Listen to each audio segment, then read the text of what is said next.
የሁላችንም ልብ ውስጥ ተዳፍኖ የቆየ ፍቅር አለ። አንድ የተዘጋ ልብ አይከፈትም። ፍቅር ደግሞ ኃያል ስለሆነ የማያሸንፈው ማንንም የለም። ያገባ ነው። አዲስ አበባ ተወልደሽ አድገሽ ያንን የገጠር ልጅ ማግባትሽ። ለነገሩ እንደዛ የተናቀው ልጅ አግብቼ ባል አርጌዋለሁ አይደል? በዛ በልጅነት ልብክ ከኔ ውጪ መኖር እንደማትችል ትነግረኝ ነበር። ትንሽ እንኳን አትናደድም? እረኛ አይደል?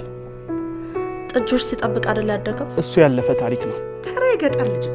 አዎ የገጠር ልጅ ነኝ። ለነገሩ የገጠር ልጆች እኮ ሰግጠው ነው የሚማሩት። እናንተ የከተማ ልጅ ነኝ ባዮች ያላሳካችሁትን ያሳካው የገጠር ልጅ ነኝ።